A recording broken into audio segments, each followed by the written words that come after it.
الرحمن الرحيم وبه نستعين وهو خير المعين وصلى الله على سيدنا محمد وآله الطاهرين. اللهم صل على محمد وآل محمد. سیاست امیر المومنین علیہ السلام از نہج البلاغہ ہمارا موضوع چل رہا تھا. ہم جس ٹاپک پہ پہنچے تھے وہ یہ تھا کہ امام علی علیہ السلام کے عہد خلافت و امامت میں ملک اور ریاست کے اندر اٹھنے والے مسائل اور ان کا جو حل ہے. امام علیہ السلام نے جس موقف کا انتخاب کیا ان ریاستی مسائل کے حل کے لیے، اس موقف کو مطالعہ کرنا تھا. اسی ضمن میں ہم جنگ صفین تک پہنچے. گزشتہ دروس میں اصحاب معاویہ بن ابی سفیان اور اس کے بعد اصحاب امیر المومنین علیہ السلام کی عمومی خصوصیات آپ کے سامنے پیش کی گئیں. آج ہم بتوفیق الہی جنگ صفین کا آغاز کرتے ہیں کہ جنگ صفین کس طرح سے شروع ہوئی اور جنگ صفین کے کیا حالات شیعہ سنی کتب میں وارد ہوئے ہیں. جنگ صفین کا زیادہ تر بیان تاریخی میں وارد ہوا ہے اور آپ کی خدمت میں جہاں سے زیادہ بیان کیا جائے گا وہ واقعۃ صفین کتاب ہے، الغارات ہے، تاریخ طبری ہے. یہ قدیمی کتابوں میں شمار ہوتی ہیں اور اسی ضمن میں اگر کوئی احادیث و روایات ہمارے پاس موجود ہیں اس کو انشاءاللہ تعالی ملاحظہ کیا جائے گا. جنگ صفین کے آغاز میں بعض امور انجام پائے کہ جب امیر المومنین علیہ السلام نے جنگ کرنے کا فیصلہ کر لیا تو اس کے بعد کچھ چیزیں ایسی تھیں کہ جو وجود میں آئیں اور اس کو انشاءاللہ تعالی آج ہم دیکھتے ہیں. نہج البلاغہ میں خطبہ ایک مذکور ہے اور وہ خطبے سے آغاز کرتے ہیں اور اس کے بعد انشاءاللہ تعالی تفصیل میں وارد ہوں گے. خطبہ نمبر 169 ہے جس میں امام علی علیہ السلام نے جب ارادہ کیا کہ آمنے سامنے جنگ کرنے کا ارادہ کیا تو بارگاہ الہی میں دعا کی. وہ دعا آپ کی خدمت میں پڑھ دی جاتی ہے اور پھر بعض انشاءاللہ تعالی حصے آپ کے سامنے اس کے پڑھے جائیں گے. اس دعا میں امام فرماتے ہیں کہ میں ترجمہ آپ کی خدمت میں پڑھ دیتا ہوں.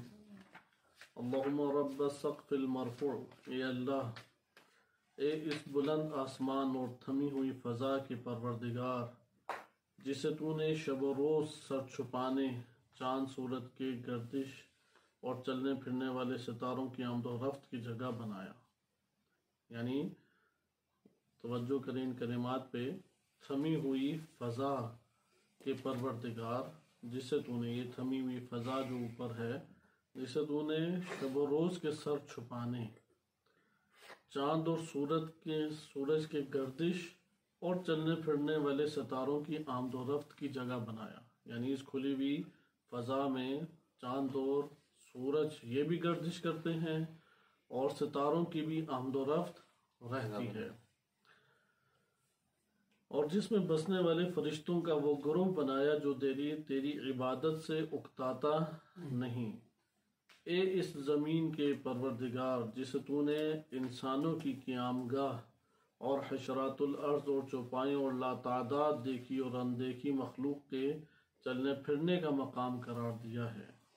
اے مضبوط پہاڑوں کے پروردگار جنہیں تو نے زمین کے لیے میخ و مخلوقات کے لیے زندگی کا سہارا بنایا ہے. اے اللہ، اگر تو نے دشمنوں پہ غلبہ دیا تو ظلم سے ہمارا دامن بچانا اور حق کے سیدھے راستے پر برقرار رکھنا، اور اگر دشمن کو ہم پہ غلبہ دیا تو ہمیں شہادت نصیب کرنا اور فریب حیات سے بچائے رکھنا. کہاں ہے عزت و آبرو کے پاسبان، کہاں ہے مصیبتوں کے نازل ہونے کے وقت ننگ و نام کی حفاظت کرنے والے باعزت. اگر بھاگے تو آج ننگو عار تمہارے عقب میں ہے اور اگر جمے رہے تو جنت تمہارے سامنے ہے. اس میں چند نکات ہمارے لیے مد نظر ہیں کیونکہ اس دعا کی تشریح ہمارے موضوع بحث سے خارج ہے، لیکن چند نکات کی طرف توجہ ضروری ہے۔ اس میں پہلا امر ہے کہ اللہ سبحانہ و تعالیٰ کی عظیم قدرت اور عظمت سے اللہ تعالیٰ کو پکارنا، یہ دعا کا صدیقہ ہے۔ جب بھی مہمات ہوں، بڑے امور کو انسان سامنا بڑے امور کا کرنا چاہے تو اللہ کی قدرت اور اس کی عظمت سے اس کو یاد کرے۔ یہ سلیقہ ائمہ اہل بیت علیہم السلام کی دعاؤں میں کثرت سے وارد ہوا ہے۔ لہٰذا یہاں پہ آپ دیکھیں کہ بلند آسمان، تھمی ہوئی فضا اور اس فضا میں چاند و ستاروں کی گردش اور آمد و رفت کا بیان، اور اس کے بعد پھر زمین اور چوپایوں اور حشرات الارض کے حوالے سے اللہ کا رازق ہونا، ان سب امور کو بیان کیا ہے۔ اور پھر پہاڑوں اور زمین یعنی خلقت کے اوپر آپ دیکھیں دقت اور اس کے ذریعے اللہ کی قدرت، اس کی عظمت کا بیان۔ آخر میں امام کیا فرماتے ہیں؟ آخر میں بیان فرمائے کہ اگر تو نے دشمنوں پہ غلبہ دیا تو ظلم سے ہمارا دامن بچانا، کیونکہ غالب جو آتا ہے وہ ظلم و ستم سے نہیں بچ سکتا۔ عموماً انسان کے پاس مال و دولت آ جائے، منصب آ جائے، بالخصوص جو ان شعبوں سے تعلق رکھتے ہیں، مثلا جنگ و قتال سے تعلق رکھتے ہیں۔ آپ پوری دنیا میں دیکھ لیں، جو فورسز سے تعلق رکھتے ہیں، ایجنسیوں سے تعلق رکھتے ہیں، یا اسی طریقے سے سخت شعبہ جات سے تعلق رکھتے ہیں، جیسے لوہے کا کام کرنا یا کھیتوں کے اوپر کام کرنا، تو ان لوگوں کے دلوں کے اندر نرمی نہیں ہوتی، سختی ہوتی ہے۔ اس سختی کی وجہ سے ظلم کی طرف ان کا نفس جلدی مائل ہو جاتا ہے، فوراً بھڑک اٹھتے ہیں، غصے کے ذریعے سے تمام مسائل کو حل کرنے لگتے ہیں، تو ایک شقاوت وجود پہ طاری ہوتی ہے۔ کم ایسے نفوس ہیں کہ جو ان شعبہ جات سے تعلق بھی رکھتے ہوں اور ان کے نفس کی سرزمین نرم ہو، جہاں سے رحمت اور عطوفت کے چشمے بہتے ہوں، بہت قلیل ہیں۔ البتہ ہیں ضرور معاشروں میں۔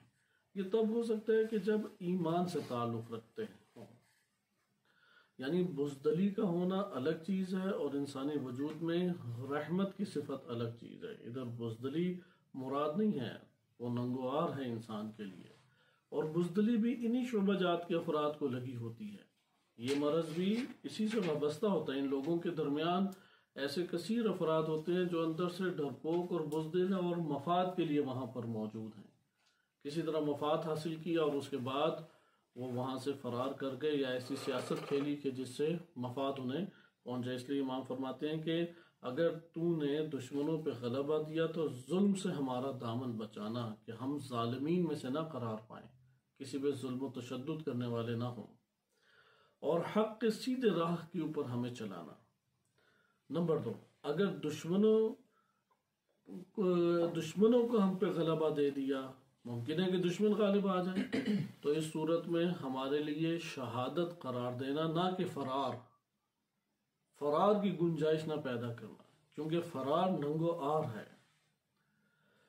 یہ حوصلہ دینے والی ایک دعا ہے، یا یہ کہہ لیں کہ اس جگہ کے اوپر انسان کو اللہ سبحانہ و تعالیٰ کی بارگاہ میں حقیقی معنی میں استقامت کی دعا کرنی چاہیے، کیونکہ جنگیں استقامت سے جیتی جاتی ہیں، جنگیں رہبر کی اطاعت سے جیتی جاتی ہیں۔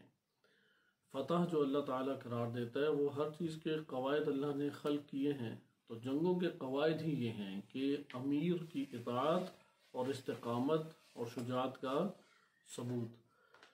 پھر آگے ذکر کرتے ہیں کہ اب یہ جذبات کو ابھارنے والی ایک دعا ہے کہ کہاں ہیں عزت اور آبرو کے پاسبان، کیونکہ جس لشکر کو عزت اور آبرو کے پاسبان نصیب ہو جائیں وہاں پر استقامت و شجاعت جنم لیتی ہے۔ جس جگہ پہ ذاتی مفاد اور ذاتی ہستی شخصیت وہی اسے درپیش آئے تو وہاں پہ یہ چیزیں وجود میں نہیں آتی۔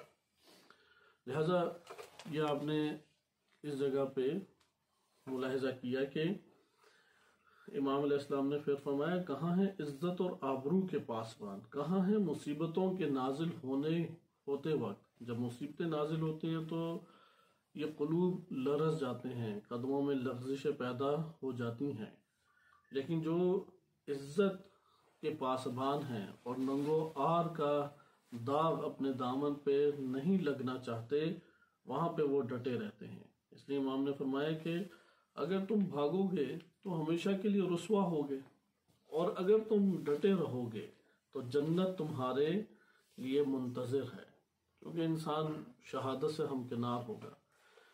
امام علیہ السلام کی نظریے کے مطابق جو امیر المومنین علیہ السلام الہی معارف بیان کرتے ہیں، اس کے مطابق شہادت بہت بڑی سعادت ہے، ہر ایک کو نہیں ملتی۔ انسان مختلف ہتھ کنڈوں کے ہاتھوں بلیک میل ہو جاتا ہے، لیکن شہادت سے اور موت سے بھاگتا ہے۔ یہ اسے اسی وقت نصیب ہو سکتی ہے کہ جب اپنے وجود کے اندر بارگاہ الہی میں دعا کرے، توفیق مانگے۔ جو نہیں مانگتا اسے عطا بھی نہیں ہے، مارا تو اپنے وقت پہ جائے گا، موت نہیں ٹلتی۔ جیسے نہج البلاغہ میں امام کا فرمان ہے کہ جو جنگ سے فرار کرتا ہے وہ اپنے زندگی کے دن بڑھا نہیں لیتا، اس کے زندگی کے دن نہیں بڑھتے، لیکن ننگو آر اس کے اوپر آ کے چشمہ ہو جاتا ہے۔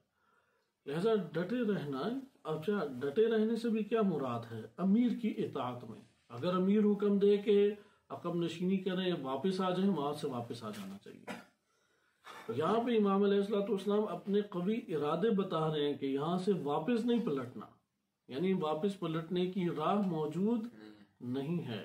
یعنی چونکہ امیر لشکر امیر المومنین علیہ السلام ہیں، وہ اپنے ارادے کو پہلے ہی آشکار سب لوگوں کے سامنے کر رہے ہیں کہ پلٹنے کی کوئی صورت نہیں ہے، اور شہادت ہی ہمارے لیے راہ حل ہے۔ اگر غالب آ گئے تو عادلانہ طریقے سے ہم برتاؤ کریں گے، اور اگر بالفرض یہ غلبہ نہ بھی ہمیں حاصل ہوا تو اس صورت میں بھی ہمارے لیے کیا ہے؟ شہادت کا دروازہ کھلا ہے۔ اگر جنگ صفین کو آپ دقت سے مطالعہ کریں تو ہمارے پاس یہ صورت سامنے آتی ہے کہ بعض مقدمات جنگ صفین کے تھے۔ یہ جو مقدمات ہمارے پاس جنگ صفین کے ہیں، اس کے اوپر غور و فکر کرنا ضروری ہے، کیونکہ جنگ صفین کے اندر بہت سارے نصیحتیں، بہت سارے موقف ہمارے سامنے۔ مثلا جب یہ جنگ شروع ہوئی تو اس وقت آغاز جنگ میں بعض لوگوں نے گالم گلوچ شروع کر دیا۔ اب وہ گالم گلوچ کرتے ہوئے امام علی علیہ السلام کا اس گالم گلوچ کے بارے میں کیا موقف تھا؟ اہم چیز ہے۔ بعض ایسے افراد تھے جو بہت عابد و پرہیزگار تھے، ان کا کیا کردار تھا؟ کیونکہ معاشرہ اور لوگ اس سے متاثر ہوتے ہیں۔ بعض لوگوں کے درمیان ابہام سی تھی، صورت مبہم صورت تھی، یعنی کئی طبقات ابھی آپ کو نظر آتے ہیں، اور یہی ہمارے لیے تاریخ جنگ صفین پڑھنے کا ثمرہ اور پھل ہے۔ وَإِلَّا خالی یک طرفہ فضائل بیان کر کے ہم ایک نتیجہ لیں تو فائدہ مند نہیں ہے، کیونکہ شیعہ اعتقاد رکھتے ہیں، بلکہ تمام مسلمین اس بات کے معتقد ہیں کہ امیر المومنین علیہ السلام سے شجاع ترین شخصیت کوئی نہیں گزری۔ امیر المومنین علیہ السلام سے جنگ و حرب کے جو طور طریقے ہیں بہتر کوئی نہیں جانتا تھا۔ ایسا یہ فضائل سنتے رہتے ہیں ہم، لیکن تاریخ کے دامن سے معاشرے اور معاشرے میں بسنے والے افراد، ان کا ایک جائزہ لیں اور پھر اپنا مقایسہ کریں کہ اگر بالفرض میں آج، کیونکہ اللہ نے خیال کی قوت ہر انسان کو دی ہے، اور وہ انہی معلومات کے زمرے میں خیالات کے دوش پر اس جگہ پر پہنچ سکتا ہے، اور جا کے دیکھے کہ اگر وہ وہاں پر ہوتا تو موجودہ جو اس کی کیفیات ہیں اور اس کے اندر جو موجودہ حالات نفسانی چل رہے ہیں، وہ ان جگہوں میں سے کس جگہ پہ ایڈجسٹ ہوتا۔ مثلا اگر کوئی عابد زاہد ہے، اس کا کردار کیسا ہو سکتا تھا؟ کوئی بڑا شجاع ہے، کوئی کسی شعبے سے تعلق رکھتا ہے، کوئی کسی شعبے سے تعلق رکھتا ہے، اور امیر المومنین علیہ السلام کا اس سے برتاؤ کیا ہوتا؟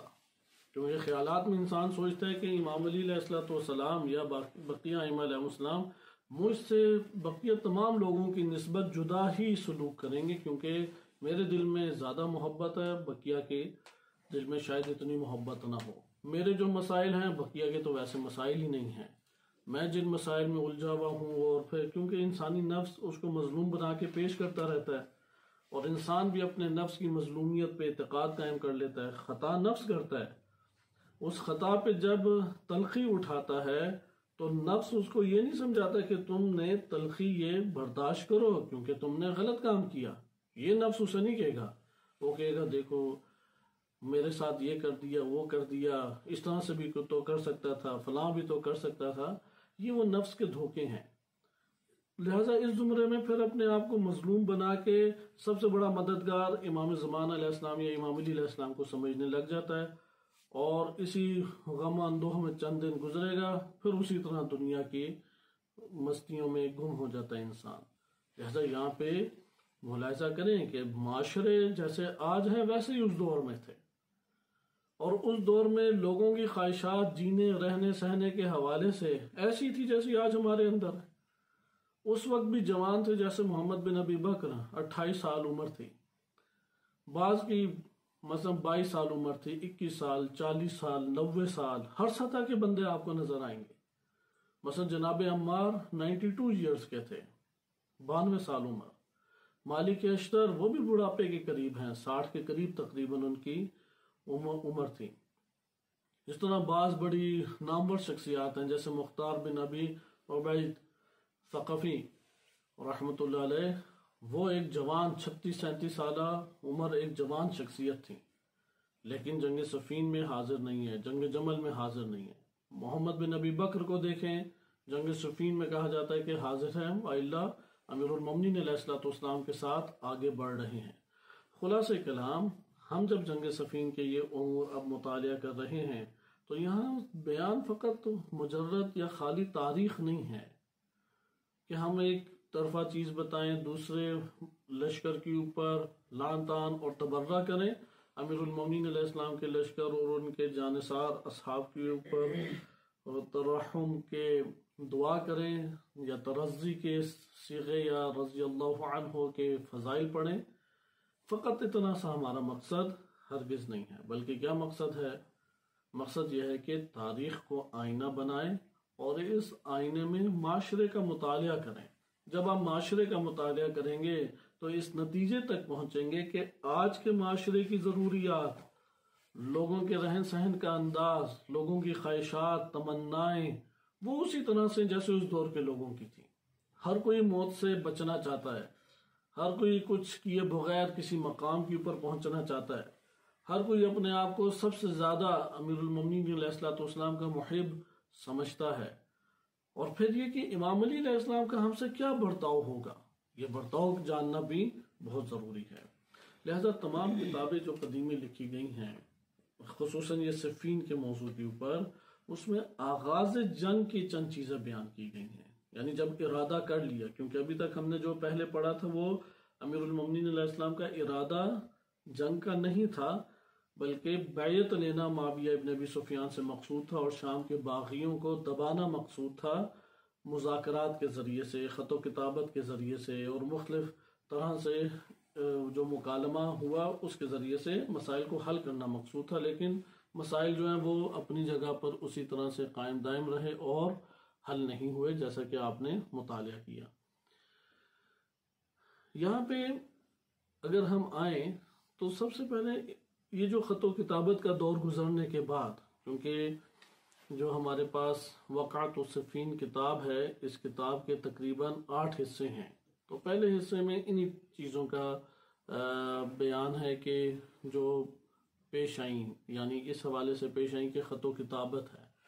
دوسرے جز میں اگر آپ آئیں تو دوسرے جز میں بھی کتابت کا تذکرہ ہے، لیکن اب آغاز آہستہ آہستہ ہونے لگتا ہے۔ مثلا معاویہ ابن ابی سفیان نے بیعت لینا شروع کر دی لوگوں سے، اور لوگوں کو ابھارنا شروع کر دیا، لیکن ہم یہ جان چکے ہیں کہ لوگوں کو ایک جنگ کے لیے ابھارنا آسان نہیں ہوتا۔ ابھی بھی کسی بھی ملک کے اندر کیونکہ نظریات، اعتقادات، افکار واضح ہیں، لیکن آپ دیکھیں گے کہ آپ انہی اعتقادات کے اوپر اگر جنگ کے لیے ابھاریں تو بہت قلیل افراد ہیں کہ جو اس طرف آئیں گے اور قدم بڑھائیں گے۔ لہٰذا یہاں پہ ہمیں یہ بات سمجھ آتی ہے کہ ایک جنگ کے لیے معاشرے کو ابھارنے کے لیے ایسی بھاری شخصیات چاہیے کہ جن کی وجہ سے معاشرے کے لوگ اس کی حقانیت کے اوپر ایمان لائیں، اور پھر جنگ میں پورے مال جان داؤ پہ لگا کے آگے قدم اٹھاتے ہوئے سامنے آ جائیں۔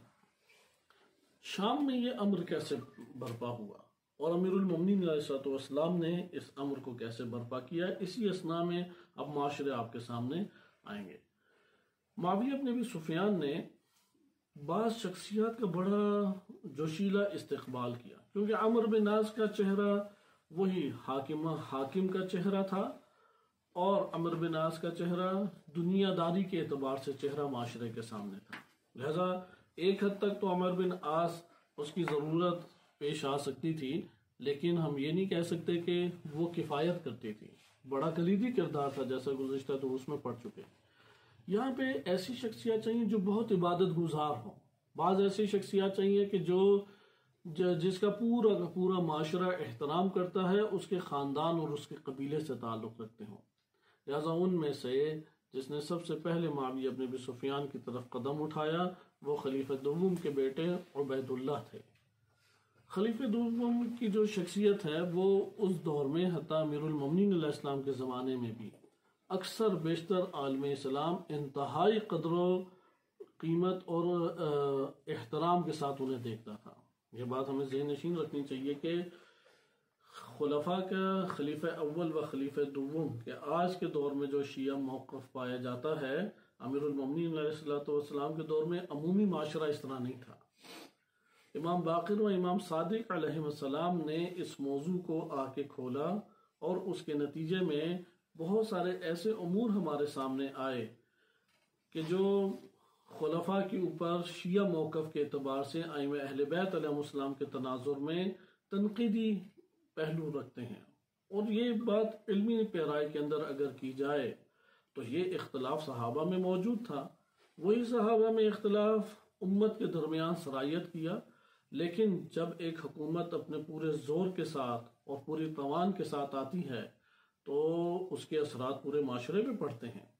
لہذا خلیفہ اول و خلیفہ دوم کی حکومت پورے عالم اسلام کے اوپر غلبے کے ساتھ تھی، اور ان کے مقابلے میں جو طبقہ تھا امیر المومنین علیہ السلام اور ان کے خواص کا یا ان کے رائے سے جو اتفاق رکھتا تھا طبقہ، وہ قلیل تھا۔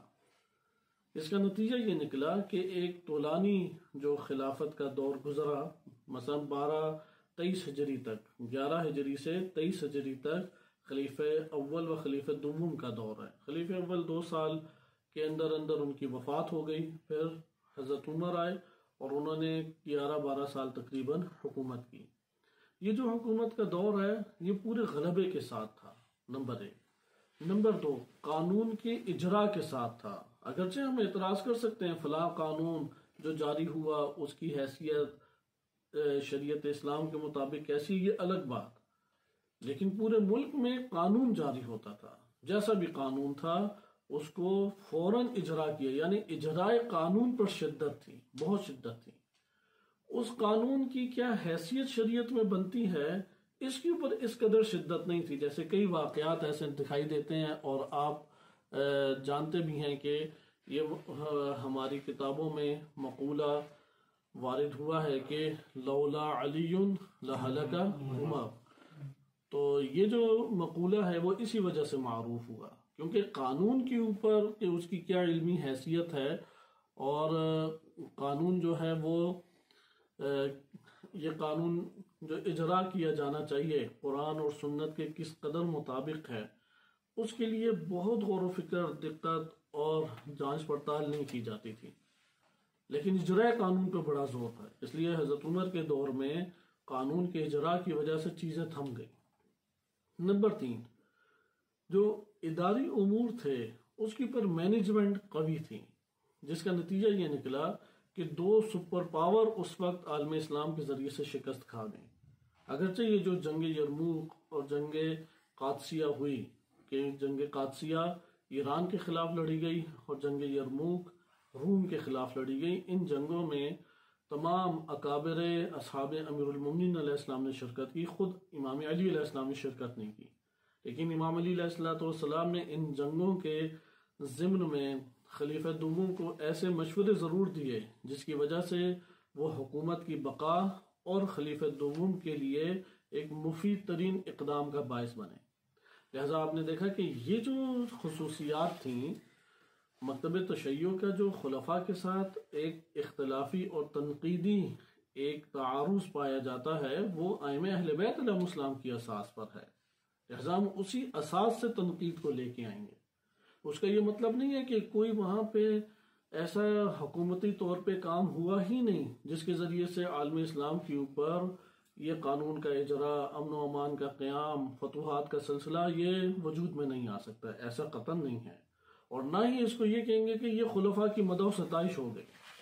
مثال کے طور پہ یہ روایات میں اور خود نہج البلاغہ میں وارد ہوا ہے کہ معاویہ مجھ سے زیادہ چلاک اور عیار نہیں ہے، لیکن شریعت اسلام و خداوند متعال کے قوانین اس کی رعایت مجھے مانے ہے۔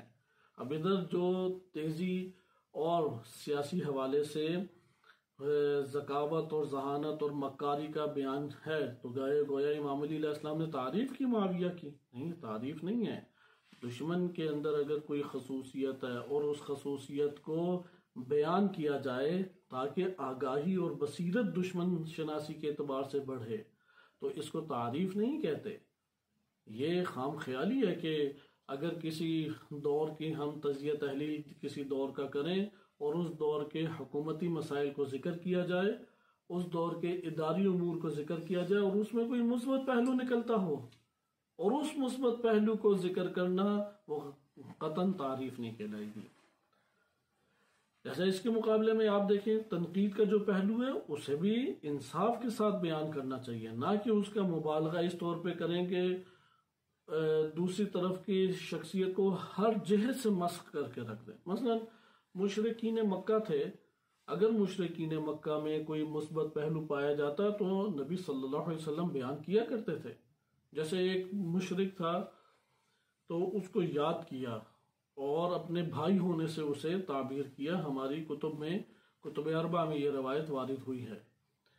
تو انہوں نے پوچھا یا رسول اللہ یہ تو مشرک تھا، تو حضرت صلی اللہ علیہ وسلم نے فرمایا کہ بہت سخی تھا، اور سخاوت وہ صفت ہے کہ کسی میں بھی اگر ہو تو وہ اللہ کو پسند ہے۔ حتیٰ کہ صحیح سند روایت ہے کہ بدر میں جو قیدی پکڑ کے لائے گئے ان میں سے ان قیدیوں کا جو مجموعہ تھا انہیں سزائے موت دے دی گئی نبی صلی اللہ علیہ وسلم سے۔ اتنے میں فرشتے نازل ہوئے، جبریل نازل ہوئے اور فرمایا کہ فلاں قیدی کو آزاد کر دیں، یہ اللہ کا حکم ہے، اور بتایا کہ چونکہ یہ اپنے خاندان میں بہت سخی ہے، بہت جود و کرم کا مالک ہے، بخیل نہیں ہے، اتنی اللہ تعالیٰ کو یہ صفت محبوب ہے، اور وہ اس کی بنیاد پہ مسلمان ہو گیا۔ لہٰذا آپ نے ملاحظہ کیا کہ یہ جو تجزیہ تحلیل ہمارے سامنے آتا ہے وہ اس دور کے معاشرے کو بیان کرنے کے لیے ہے۔ نمبر 2، اگر ہم کسی سے اختلاف رکھتے ہیں اور اس مخالف کے اندر کوئی مثبت نقطہ ہو اور اس مثبت نقطے کو بیان کیا جائے تاکہ اس زمانے کو، اس معاشرے کو اور اس شخصیت کے اقدامات کو ہم سامنے لا سکیں، یہ ہرگز تعریف کے زمرے میں چیز نہیں آتی، بلکہ معاشرے کو سمجھنا اور مخالف کو کی معرفت اور اس کے بارے میں بصیرت حاصل کرنا ہے۔ بہرحال خلیفہ دوم کے حوالے سے یہ جو چند امور بیان کیے، اس سے پورے معاشرے کے اوپر ان کے انتہائی احترام پایا جاتا تھا۔ اس احترام کی صورت یہ تھی کہ امام علی علیہ السلام کا جو تقریباً 5 سالہ دور ہے، اس دور میں آزادانہ طور پہ امیر المومنین علیہ السلام ایک بھی ایسی چیز کو واپس نہیں پلٹا سکے جو خلیفہ دوم نے جاری کی ہوئی تھی، اور امام علی علیہ السلام کے نظر میں ان کے موقف کے مطابق وہ بدعت تھی، وہ اسلام کے مخالف تھی۔ جیسے تراویح ہے کہ خلیفہ دوم نے اسے شروع کیا، امام علی علیہ السلام نے اس کا حکم جاری کیا اور کوفہ کے اندر جاری کیا۔ اب مسجد کوفہ میں کون افراد ہوں گے؟ وہی جو امام علی علیہ السلام کے ساتھ نیک پاکیزہ طاہر افراد ہیں، انہیں کی کثرت ہوگی، وہ سارے تراویح پڑھ رہے تھے۔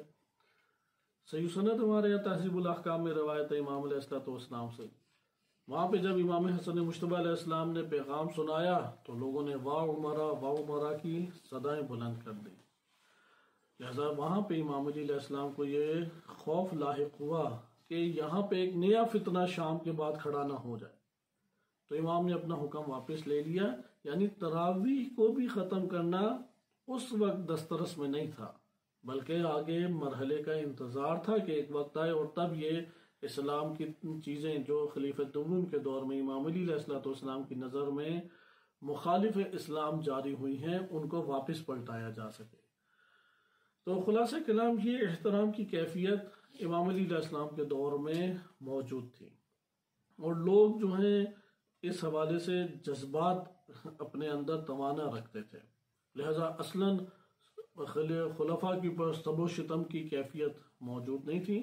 ہاں خواص تھے امیر المومنین علیہ السلام کے، جو خواص تھے ان کا موقف ویسا ہی تھا جیسے امام باقر و امام صادق علیہ السلام نے ذکر کیا، جیسے محمد بن ابی بکر ہیں، عمار بن یاسر ہیں، حجر بن عدی ہیں، یا جناب مالک اشتر ہیں۔ البتہ مالک اشتر کے حالات اس حوالے سے آشکار نہیں ہیں، کیونکہ خلیفہ دوم کے دور میں انہوں نے یرموک میں شرکت کی اور اسی وجہ سے ان کی آنکھ ضائع ہو گئی، کیونکہ ایک آنکھ ان کی کام نہیں کرتی تھی۔ جناب مالک اشتر کہتے ہیں زخم کی وجہ سے آنکھ کا پھڑ پھڑاتے رہنا، تو ان کی آنکھ چونکہ ضائع ہو گئی تو وہ جلد ایک دوسری جلد کے اوپر اس طرح سے چڑھی کہ وہ یوں پھڑ پھڑاتی رہتی تھی، اس لیے وہ اشتر کے عنوان سے معروف ہو گئے۔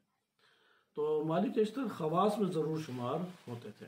اب آئیں جو ہمارا موضوع تھا، معاویہ بن ابی سفیان نے اس جنگ کے اندر سب سے پہلے جس کو سامنے لایا وہ خلیفہ دوم کے بیٹے عبید اللہ تھا۔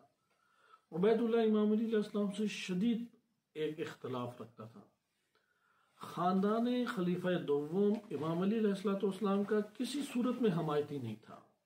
اکثر بیشتر افراد سپورٹر نہیں تھے امام علی علیہ السلام کی۔ یہ جو تصویر کشی بعض اہل سنت حضرات کرتے ہیں کہ بڑی محبتیں تھی خاندانوں کے درمیان، ایسا قطعاً نہیں تھا۔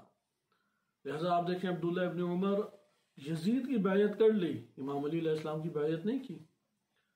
خلیفہ دوم کا بڑے بیٹے عبداللہ بن عمر بہت بڑے محدث صحابی اہل سنت، ان سے کثیر روایات لیتے ہیں۔ نمبر 2، عبید اللہ اسی جنگ صفین میں مارا گیا۔ معاویہ نے اس کو سامنے لایا اور لوگوں کو بتایا کہ دیکھو وہ خلفاء جو تمام کے تمام معاشرے کے لیے، اسلامی معاشرے کے لیے قابل قبول تھے، ان کی آل اولاد تو ہمارے ساتھ ہے، نہ کہ علی بن ابی طالب کے ساتھ۔ اسی طرح حفصہ بنت عمر بن خطاب ام المومنین، وہ امام علی علیہ السلام سے ٹکراؤ میں تھی، کوئی بیعت نہیں کی انہوں نے بھی۔ حضرت عائشہ نے بھی بیعت نہیں کی اور حفصہ بنت عمر انہوں نے بھی بیعت نہیں کی۔ اسی طریقے سے اور ہمارے پاس افراد آتے ہیں کہ جو حضرت عمر کے بڑے معتقد تھے، ان کے خصوصی حلقے احباب کے تھے، وہ سارے امام علی علیہ السلام کے تقریباً سارے مخالف وہاں پہ ہوئے اور معاویہ بن ابی سفیان کے لشکر میں شامل ہوئے۔ عبید اللہ ابن عمر کو ابھارا اس کتاب میں وارد ہوا اور بقیہ کتب میں بھی یہ بات وارد ہوئی ہے، اور معاویہ نے عمرو بن عاص سے مشورہ لیا کہ ہم عبید اللہ ابن عمر کو منبر پہ لاتے ہیں اور اسے کہتے ہیں کہ وہ اپنا تعارف بھی لوگوں کو کرائے اور یہ بھی بتائے کہ میں کس کا بیٹا ہوں، اور امام علی علیہ السلام کے باطل ہونے کو بھی بتائے اور ان کے اوپر سب و شتم کرے، یعنی لعن طعن کرے۔ بہرحال کہنے پہ آ تو گئی عمر عبید اللہ، کیونکہ مجبوری بھی تھی، اب لشکر شام میں منتقل ہو گئے، لشکر معاویہ بن ابی سفیان میں ہے۔ منبر پہ آیا اور معاویہ نے کہا کہ علی بن ابی طالب علیہ السلام کو باطل پہ ثابت کرو اور لعن طعن بھی کرو۔ یہ دونوں کام نہیں کیے، لیکن چند ایسے اشعار پڑھ دیے جس سے معاویہ راضی ہو گیا، اور معاویہ نے کہا تمہارا منبر پہ آنا اور لوگوں میں یہ تعارف کرانا کہ میں عمر بن خطاب کا بیٹا ہوں، یہ کافی ہے، ہمارا مقصد پورا ہو جاتا ہے۔ اور یہ مقصد پورا بھی ہو گیا۔ لہذا لوگوں نے یہ سمجھا، شام کے لوگوں نے، کہ اصل میں تو یہ معاویہ ابن ابی سفیان ہے کہ جو سابقہ دور میں ان کے معتمد بھی تھے، حضرت عمر، حضرت ابو بکر کے اور عثمان کے دور میں بھی، اور یہی حق کے اوپر ہے کیونکہ آل اولاد جو ہے وہ خلیفہ دوم کی ان کے ساتھ ہے۔ دوسری بڑی شخصیت، یہ تو پہلی شخصیت ہوگی، اب جنگ کا سما دیکھیں کہ کس طرح سے بن رہا ہے۔ دوسری بڑی شخصیت جس کا تذکرہ کتب میں وارد ہوا ہے وہ ہے ابو مسلم خولانی۔ ہماری کتب میں، شیعہ کتب میں، ایک قدیمی ترین کتاب اور معتبر ترین کتاب ہے رجال الکشی، اختیار و معرفت الرجال کے نام سے بھی چھپتی ہے۔ شیخ طوسی رحمۃ اللہ علیہ نے اس کتاب کو خود اتارا، کشی کی یہ کتاب ان تک پہنچی تھی۔ اس میں انہوں نے ایک عنوان بیان کیا زہاد ثمانیہ، 8 زاہد افراد، 8 زاہد افراد، 8 زاہد افراد کہہ لیں، 8 عارف، جیسے آج کے دور میں بعض معروف شخصیات ہیں نا عرفا کے عنوان سے، اور بڑی نیک پاکیزہ پرہیزگار، صرف میں جان پہچان کی خاطر 8 زہاد کو آپ پہچانا چاہیں، جیسے آپ پوری دنیا آیت اللہ بہجت اور رحمت اللہ علیہ کو جانتی ہے، یا اسی طریقے سے آیت اللہ بہجت کے استاد ہیں سید علی قاضی طباطبائی رحمت اللہ علیہ، ان کو جانتی ہے، بہت بڑے عارف اور زاہد تھے۔ اس طرح 8 زاہد افراد امام علی علیہ السلام کے دور میں معروف تھے معاشرے کے اندر۔ 4 امام علی علیہ السلام کی فوج میں تھے اور 4 معاویہ بن ابی سفیان کے ساتھ تھے، اور ان میں سے جو معاویہ بن ابی سفیان کے ساتھ تھے ان میں ایک اہم شخصیت تھی ابو مسلم خولانی۔ ابو مسلم خولانی یہ شخص مارا گیا اسی میں، اور امام علی علیہ السلام کے مخالف تھا، لیکن بہت عابد زاہد۔ آپ اہل سنت کتب میں جا کے مثلا سیر الاعلام النبلاء میں ابو مسلم خولانی کے واقعات کو پڑھیں تو آپ کے سامنے آئے گا کہ اس کے کئی انہوں نے کرامات وہ بھی معروف کی ہوئی ہیں، کئی کرامات ہیں ابو مسلم خولانی۔ مثلا ایک خاتون تھی، اس نے یہ ارادہ کیا کہ ابو مسلم خولانی کو بہکایا جائے، تو اس بہکانے میں عبداللہ بن ثوب یا ثواب اس کا نام تھا، مختلف طرح سے یہ وارد ہوا ہے، تو وہ خاتون جس نے یہ ارادہ کیا تھا تو ابو مسلم خولانی نے اس کے خلاف بد دعا کی، اور اس بد دعا کے نتیجے میں وہ اندھی ہو گئی۔ تو بعد میں وہ آئی اور اس نے توبہ طائب کی، جب توبہ طائب کی تو دوبارہ دعا کی اس نے، اور اس دعا کے نتیجے میں اس کی آنکھیں دوبارہ واپس پلٹ آئیں۔ اب اس طرح سے سیر الاعلام النبلاء میں اور بقیہ جگہوں پہ ابو مسلم خولانی کا تذکرہ وارد ہوا ہے۔ اس کو نبی صلی اللہ علیہ وسلم کے دور میں یہ موجود تھا، لیکن زیارت نہیں ہوئی۔ جب رحلت رسول صلی اللہ علیہ وسلم ہو گئی تو یہ پھر مدینہ میں آیا اور خلیفہ اول کی بیعت کر دی، اس لیے اسے سید التابعین وہ لکھتے ہیں، اور اپنے عصر کا بہت بڑا زاہد تھا۔ اس دور میں جو زاہد شمار ہوتا تھا، آج کے دور میں ہی اس کو ایک نو عارف کہتے ہیں۔ عبداللہ بن ثواب بھی نام وارد ہوا ہے، اور عبداللہ بن ثوب بھی اس کا نام وارد ہوا ہے۔ یمن سے اس کا تعلق تھا اور اس نے شرکت کی۔ اس کو در حقیقت استعمال کیا معاویہ بن ابی سفیان نے۔ یہ معاویہ بن ابی سفیان کو کھل کے نصیحت بھی کیا کرتا تھا، تو معاویہ بن ابی سفیان کو نصیحت کرتے ہوئے اس نے کہا کہ جو تم قدم اٹھا رہے ہو یہ درست نہیں ہے۔ ابھی وہ کلمات پڑھنے کا ہمارے پاس وقت نہیں ہے، اس لیے تیزی سے آگے جا رہے ہیں۔ معاویہ بن ابی سفیان نے کہا کہ تمہاری سب باتیں ٹھیک ہیں جو تم نے مجھے نصیحت کی، لیکن یہ تو بتاؤ کہ یہ جو مظلوم خلیفہ عثمان بن عفان قتل ہوا ہے، اور اس کا جو خون ہے وہ بھی خون محرمہ تھا، دم محرم تھا، یعنی محترم خون تھا، تو اس کا بدلہ کون لے گا؟ کہا کہ اگر ایسی بات ہے تو ہم علی بن ابی طالب کے پاس جائیں گے، کیونکہ معاویہ نے کہا کہ میرا تو علی بن ابی طالب سے کوئی اختلاف نہیں ہے سوائے اس کے کہ وہ عثمان کے قاتلین میرے حوالے کر دے اور میں انہیں قتل کروں، ختم بات، میں اس کا قصاص لے لوں۔ اور یہ ہم پیچھے پڑ چکے ہیں کہ یہ ایک بہانہ ہے۔ تو اس نے ابو مسلم خولانی نے کہا کہ اگر اتنی سی بات ہے تو میں خود خط لے کے جاؤں گا اور علی بن ابی طالب سے یہ فیصلہ لے کر آؤں گا۔ لہٰذا یہ خود گیا امام علی علیہ السلام کے پاس، خط اسے دکھایا معاویہ بن ابی سفیان کا بھی، اور کہا کہ آپ قاتلین عثمان جو ہے وہ میرے حوالے کر دیں تاکہ یہ والا مسئلہ ہی ختم ہو جائے۔ امام نے کہا کہ میں کل جواب دوں گا۔ اگلے دن جب آیا اور امام جواب کے لیے تشریف لائے تو قبل اس کے کہ جواب کے لیے تشریف لاتے اب افواہیں اڑ گئی کہ امام علی علیہ السلام تو لوگوں کو حوالے کرنے لگے ہیں اس کے، تو وہاں پہ ایک بڑا جھمگٹا بن گیا، یعنی اتنے لوگ جمع ہو گئے کہ ان کا عدد شمار کرنا ممکن نہیں رہا، اور سب کہتے تھے ہم نے قتل کیا عثمان کو، ہم نے قتل کیا اور ہمیں پکڑ کے دو، اور ساروں نے تلواریں نکالی ہوئی تھی۔ تو وہ اس منظر کو دیکھ کے بڑا حیران بھی ہوا، اور امام نے فرمایا کہ جیسا کہ موقف ہم نہج البلاغہ میں پڑھ چکے ہیں کہ اگر میری حکومت وہ مستقر ہو جاتی ہے اور یہ فتنے بیٹھ جاتے ہیں تو ہم قانون الہی اور عدالت کے قوانین کے تحت یہ فیصلہ کریں گے اور قاتلین کو واقعی سزا دیں گے، اور ہونا بھی یہی چاہیے۔ ایک ریاست کے اندر قانون اپنے ہاتھ میں تو نہیں لے سکتے، مثلا فلاں مفتی چونکہ مارا گیا ہے، اب جب تک فلاں مفتی کے قاتل حکومت ہمارے حوالے نہ کرے ہم تو چین سے نہیں بیٹھیں گے۔ اب ادھر سے وہ حملے شروع کر دیں، قبضے کرنا شروع کر دیں، کوئی بھی ملک اس بات کو قبول نہیں کرے گا۔ جیسا امام علی علیہ السلام کا بھی موقف یہ تھا کہ یہ پہلے فتنہ ختم کرو، معاویہ سے کوئی بیعت کر لے میری، اور پھر قاتلین کی ہم نے جو فہرست بنائی ہوئی ہے ایک ایک کر کے پکڑتے ہیں، ان کا مواخذہ کریں گے، عدالت میں لے کے آئیں گے، اور جن کی سزا قتل بنتی ہے قتل کریں گے، جن کی سزا گرفتاری بنتی ہے گرفتاری کریں گے۔ اور یہ جانتا تھا معاویہ بن ابی سفیان کہ جب قاتلین کا نام آیا تو ان میں سے اس کا نام بھی ہوگا، کیونکہ اس کا شامل تھا قاتلین میں، اگرچہ قتل سزا نہ بنتی لیکن پھر بھی گرفتار ہونے والوں میں یا جو بھی حکم لگتا ہے سازش کے اندر ملوث ہونے کے اعتبار سے نام آتا تھا۔ تو یہ شخص چلا گیا ابو مسلم خولانی، کیونکہ یہ عابد زاہد معروف تھا، لوگوں میں بہت قدر و قیمت رکھتا تھا، تو جب یہ واپس آیا تو اس نے وہاں پہ پھر لوگوں کے درمیان امام علی علیہ السلام کے خلاف خوب اقدامات کیے اور امام کے خلاف لوگوں کو آگے بڑھ کے جمع ہونے کے لیے اس نے لوگوں کو ابھارا۔ تو یہ ایک ہمارے پاس دوسری شخصیت تھی کہ جس کو آپ نے مطالعہ کیا کہ اس کے بہاف پہ، اس کے دوش پہ شام کے لوگ جو ہیں وہ ایک بڑے پیمانے پہ سامنے آئے۔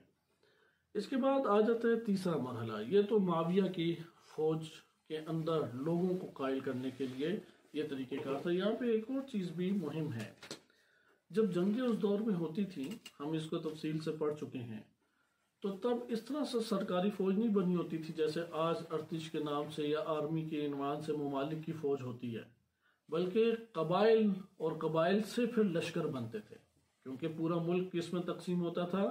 قبائل کے درمیان تقسیم ہوتا تھا۔ قبائل کے سردار ہوتے تھے، وہ سردار خود ایک پوری بٹالین دیا کرتے تھے، مثلا 12,000 جوان اپنے دیں گے اور اپنا سربراہ بنا کے بھی دیں گے۔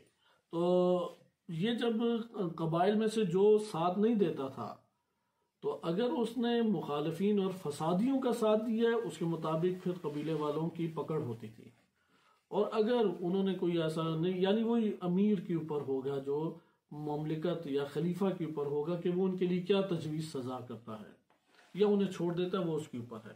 وَإِلَّا یہ قبائل کے ذریعے سے فوجیں وہ جمع ہوا کرتی تھی۔ اب وہ ملک اس دور میں امام علی علیہ السلام کے دور میں چند بڑے بڑے شہروں میں تقسیم تھا، جیسے سب سے بڑا علاقہ بصرہ شمار ہوتا تھا، آدھا ایران بصرہ کے ماتحت آتا تھا، جو موجودہ آج کا ایران ہے وہ اسی بصرہ کے ماتحت آتا تھا۔ مصر ہے پورا کا پورا، شام ہے، یہ 5-6 ممالک جو موجودہ دور کے ہیں وہ اسی کے ضمن میں آتے ہیں، شام کے ضمن میں آتے تھے۔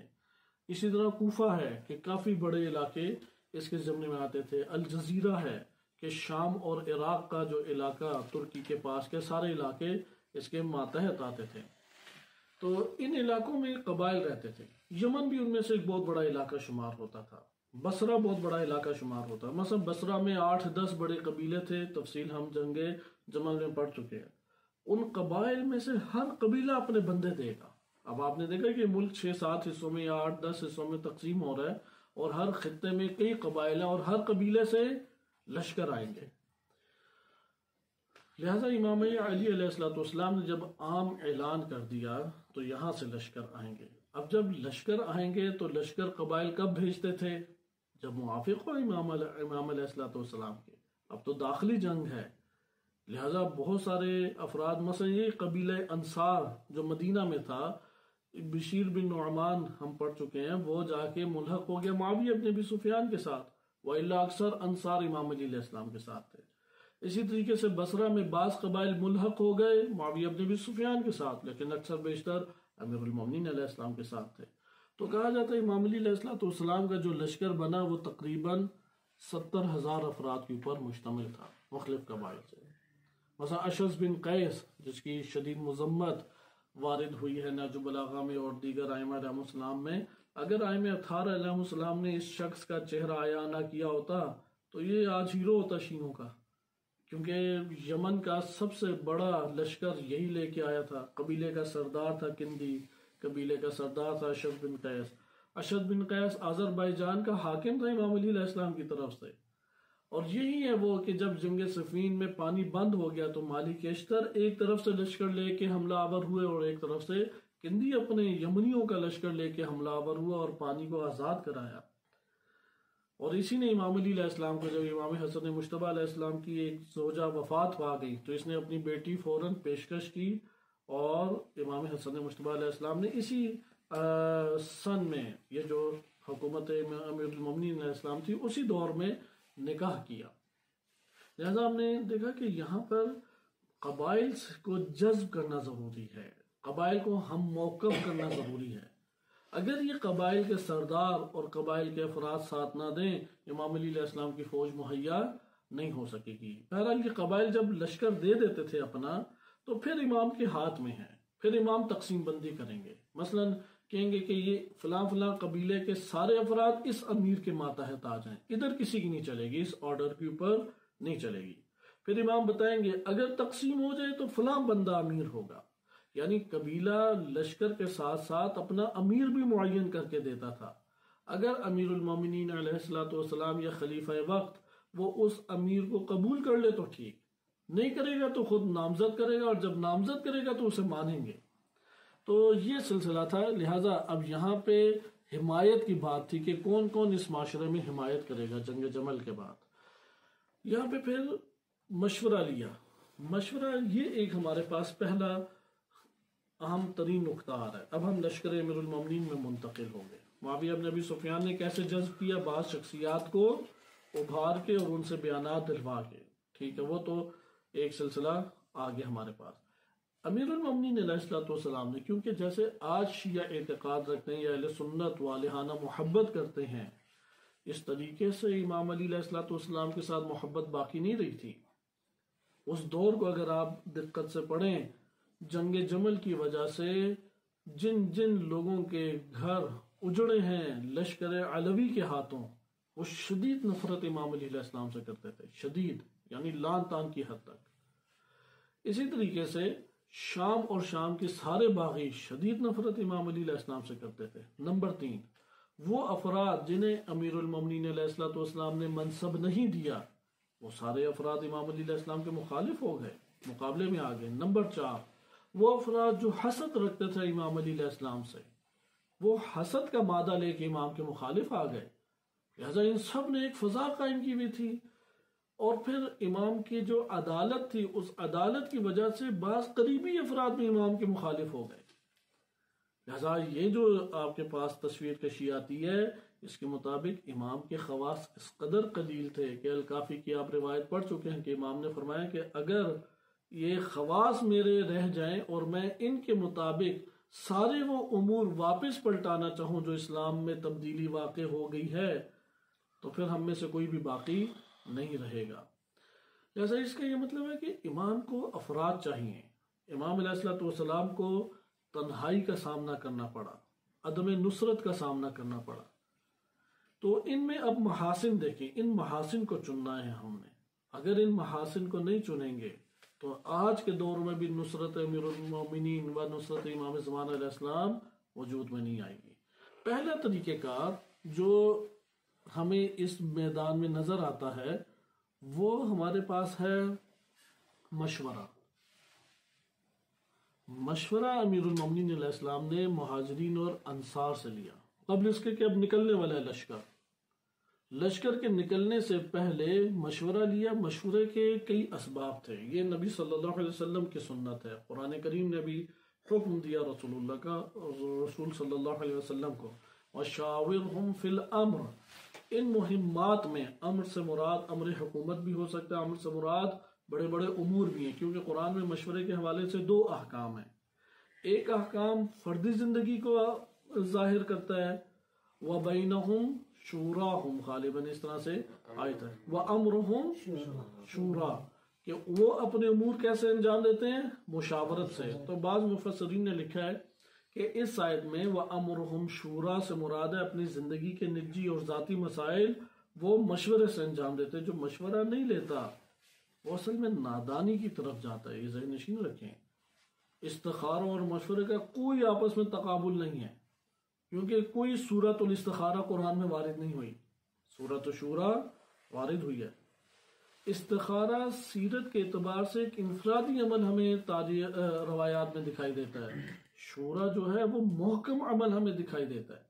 استخارے پہ قرآن کی کوئی آیت بھی نہیں ہے، سورہ تو دور آیت بھی نہیں ہے. شورا پہ متعدد آیات ہیں ہمارے پاس. لہذا جو مشورہ لیتا ہے یہ عاقل انسان کہلاتا ہے.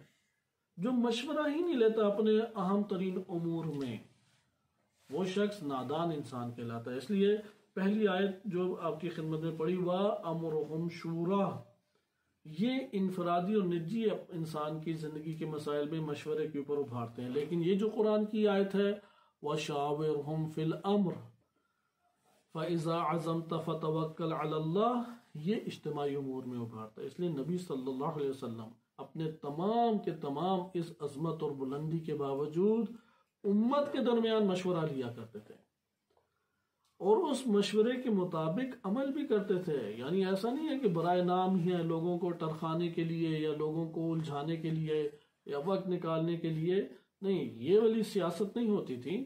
مشورے کے امر کو جاری کرنا چاہتے تھے. البتہ مشورے کی حاکمیت بھی نہیں ہے اس طریقے سے.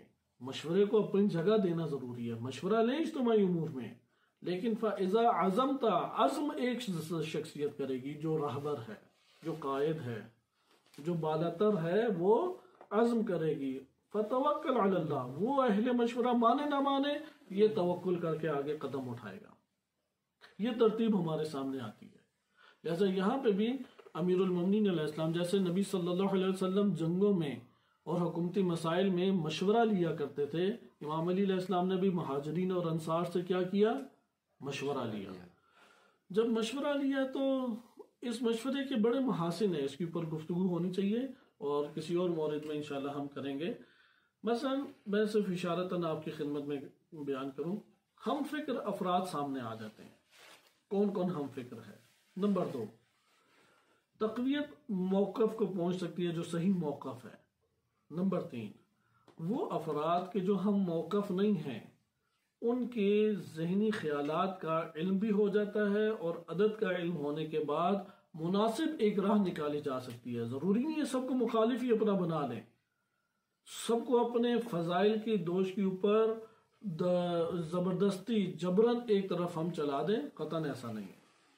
لہذا مشورے میں آزاد ہے. ممکن ہے مخالف مشورہ دے، ممکن ہے موافق مشورہ دے. یہ بہت ایک اہمیت کی حامل چیز ہے. امام علی علیہ السلام نے جب اپنی شخصیت کو پیش کیا، اندھی تقلیدی شخصیت کے طور پر پیش نہیں کیا، بصیرت کے ساتھ، معرفت کے ساتھ قدم اٹھانے والی شخصیت امام نے پیش کی. لہذا اب جن لوگوں نے مشورہ دیا ان مشورے والے افراد میں سے بعض کا میں آپ کی خدمت میں تذکرہ کرتا ہوں کہ امام نے انصار اور مہاجرین کو بلایا اور انہیں بتایا کہ ابھی یہ مورد آ گیا کہ وَقَدْ أَرَدْنَا الْمَسِيرَ إِلَىٰ عَدُوِّنَا وَعَدُوِّكُمْ، کہ ہم نکل رہے ہیں تمہارے اور اپنے دشمنوں کی طرف. فَأَشِيرُوا عَلَيْنَا بِرَأْيِكُمْ، اپنی رائے کے ذریعے سے ہمارے سامنے اپنے مشورے تم پیش کرو. اس سے پہلے امام نے بتایا کہ اب حق کی باتیں کرنے کا وقت آ گیا ہے، صحیح رائے کو آشکار کرنے کا وقت ہے، حلم دکھانے کا وقت ہے، عمل کے ذریعے سے اور امر کے ذریعے سے آگے بڑھنے کا وقت ہے. ان چیزوں کو بیان کیا. سب سے پہلے جو شخصیت اٹھی وہ ہاشم بن عتبہ بن ابی وقاص ہیں.